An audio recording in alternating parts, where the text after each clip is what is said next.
Have you ever stopped to think about who really has the biggest influence in your life? It sounds like a simple question, right? But the answer can be pretty deep. Today, we're going to jump into a story from the Bible that shows just how powerful one person's guidance can be. We're talking about shaping someone's entire destiny, and in this case, the future of a whole nation. All right, take a good look at this verse. This one sentence, it's the key to everything we're talking about today. Seriously, it's not just some random historical detail. It's a powerful snapshot of a relationship that literally changed everything. It sparked this amazing restoration and growth. And believe me, it holds a lesson for us about the voices we let into our lives. So here's how we're going to break it all down. First, we'll meet the two main people in our story. Then we'll look at the incredible plan they came up with and the amazing way people responded. After that, we'll pull out two huge lessons for our own lives, and we'll wrap up with one big idea for you to take with you.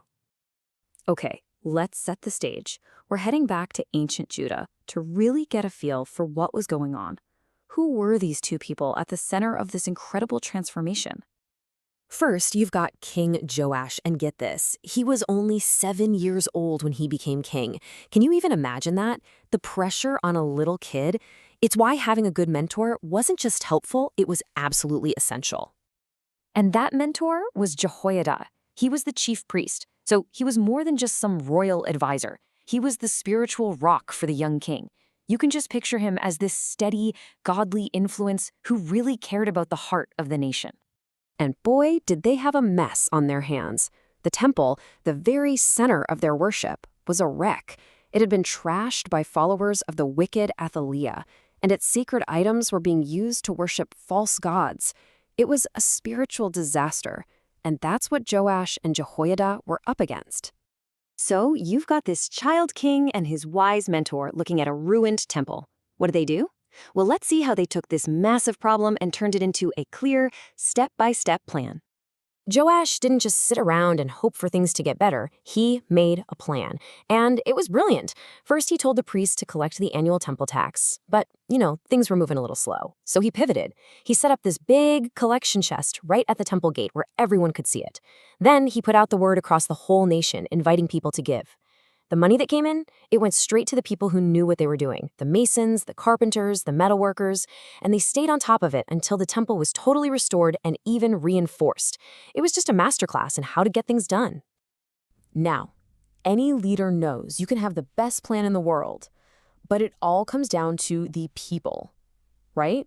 So, how did the citizens of Judah react to all this? And here's where the story really takes a turn. Look at that word, gladly. The people weren't just paying a tax, they were excited to give.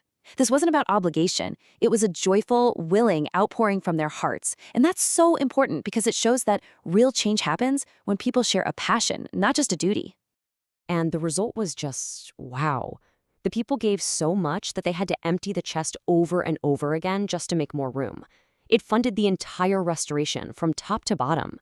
It's such a perfect example of what happens when good leadership meets a community that's all in on the mission.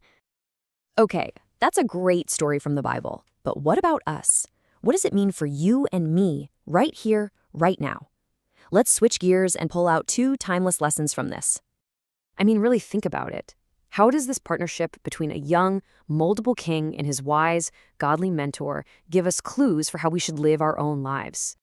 So lesson number 1 is huge. The voices you listen to will determine your direction. It's that simple.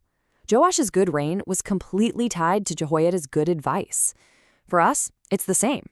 The people you hang out with, the mentors you look up to, even the stuff you watch and listen to, it's all either pulling you toward God or away from Him. So the big takeaway here is to be smart about it. Be teachable, and make sure you're surrounding yourself with people who build you up in your faith.